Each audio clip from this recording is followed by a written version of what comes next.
week of February, and it is unseasonably warm. Usually it is in the minus teens to minus 25, and today we're in the positives.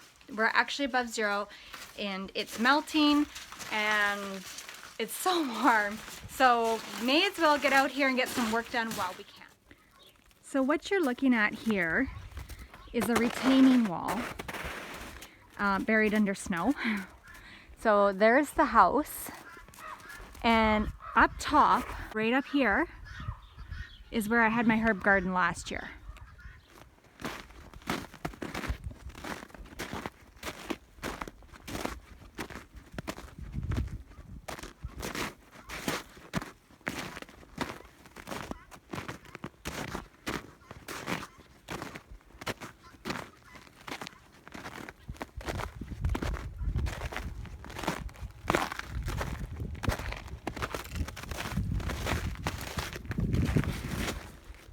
So when I first moved into the house, it was June 7th, and I really wanted to have a garden that year. So I very quickly slapped together 7 raised beds out of leftover wood from the actual build of the basement.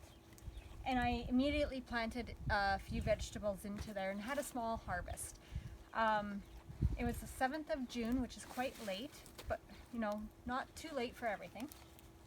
And when was that? 6 years ago, almost 7 years ago.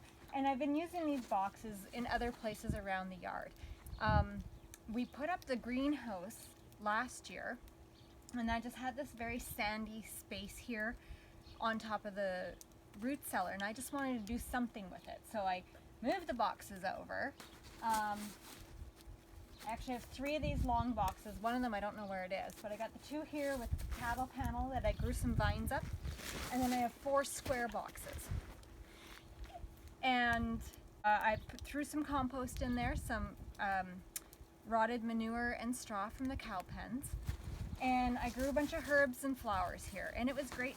Everything grew really quickly, but it was really just slapped together without a lot of thought.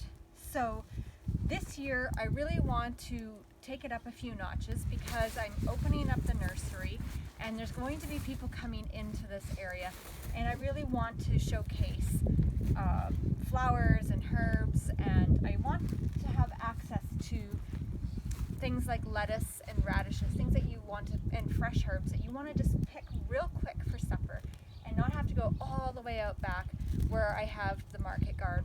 And I built these stairs off of the deck just so I can come right out the garden doors and into the garden.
I want to do this spring is I need to finish our basement walls. The walkout basement is still plywood, and then the rest of the basement is ICF, which you can see right here in the corner, and it goes all on the other 3 sides of the house. So I need to finish it, whether I parge it or stucco it, but what I really want to do is I want to do stone.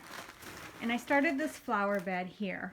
It's quite labor intensive, and I have to bring the stones in because we're in a very sandy area. We don't have a lot of stones.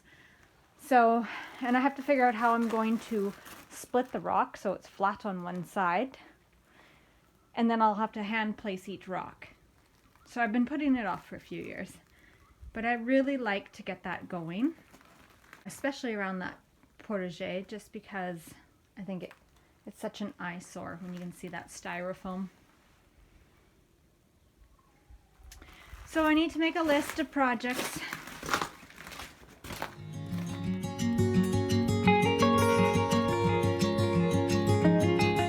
Okay, so now that I know how much space I have to work with, I'm going to go ahead now and start choosing some plants for my potager garden. Now, potager is a traditional French kitchen garden in where you combine herbs and vegetables and flowers to create a piece of beauty. Actually, they're very lovely, and I'm excited to develop this. We still have a long time till spring comes. This is the last week of February, and we would be lucky if we could plant anything the first week of May. It definitely wouldn't be anything that is frost tender. So I have a couple months to get this planned, and I want to start a lot of this stuff, a lot of the seedlings early so that they have that head start. Now I have, like I said before, I've used this space. I had a lot of medicinal herbs and a few flowers. It was sort of just a dead space between the house and the greenhouse. And last summer I created some stairs off the deck down into that little spot. I'm going to get rid of those raised boxes and create more of a meandering path. I don't want any hard edges. What I want to include, I want to of course have flowers, and I'm going to have some vegetables. Now I'm not going to have a lot because I do have my market garden out back where I grow all the vegetables for a CSA program, and I also grow our family's vegetables. But I want to really heavily focus on those quick grab vegetables. So some radishes, some cherry tomatoes, scallions, those sorts of things that you might want for a salad, but you don't want to walk all the way out back. And then of course some of the more novelty items like eggplant and artichoke that I'm not really going to be preserving a lot of. I'm just going to be enjoying them while they're in season. Along with that, I am going to focus heavily on herbs, so culinary and medicinal herbs, as well as perhaps some different things I can use for teas. My inspiration comes from this cookbook, and it's called The Potager, Fresh Cooking from the French Kitchen Garden. I've had this book for years. I think I found it at a garage sale when I was in my 20s, and I love flipping through here to see the pictures of the gardens and the dining al fresco under a tree. It's sort of a really romantic idea. It's chock full of recipes that use fresh ingredients, and so what I did was, not only did I look at the pictures for inspiration, but I looked at the recipes and what are they using. So from that I drew a list that I want to include a veg. The other one that I really like is French Women for All Seasons. You might remember a book that came out, I don't know, 15 years ago called French Women Don't Get Fat. This was sort of a follow-up to it. And again, it is it's got you can't really call it a cookbook, but it does have a lot of recipes in there. And so again, French cooking, sort of the Mediterranean feel. And that's what I would love out here, is sort of that Italian countryside, French countryside garden. It's not, like I said, it's not a huge space. I think it was 20 by 30. And the big thing for me is that I'm going to be opening the greenhouse as a nursery, and I'm going to have people coming into the yard. And the last couple years, the focus has all been the market garden. So I'm at the point where I really want to develop the gardens around the house. I want more perennials, more herb gardens. I've planted some trees, things are getting established. I've got vines growing and I've got my bulbs planted. Now it's time to fill that all in. And yeah, I'm a little bit concerned when I have customers coming to purchase plants from the greenhouse and they see meager little garden outside of it. So I hope to have the nursery open and running for the beginning of May. So that's really gonna leave me April, as long as the snow is gone, to work that space and get stuff ready to be planted. If the weather keeps up like it is right now, that shouldn't be a problem, but we do typically get a lot of snow in March, so we'll see. So what I have done is I have created a list. So these are the herbs that I decided I want to include: lemon balm, chamomile, lavender, thyme, basil, rosemary, Italian parsley, chives, sage, mint, cilantro, oregano, and tarragon. The vegetables that I have decided to include, I'm going to do some mixed lettuces, some arugula, some chard, some tomatoes, peppers, eggplants, one zucchini plant because I will have a whole bunch out in the garden, artichoke, fennel, scallions, radishes, spinach, curly endive, and radicchio, if I can get my hands on some seeds. In that space, I also have a couple lilac bushes I've planted, a flowering almond, a couple rose bushes. So those are going to stay out there, but I may move them. I'm not quite sure how I'm going to set it up. I also have some purple echinacea, anise hyssop, milkweed. Those are from last year. I have some dahlia tubers that I dug up, marshmallow root. I'm going to start some marigolds,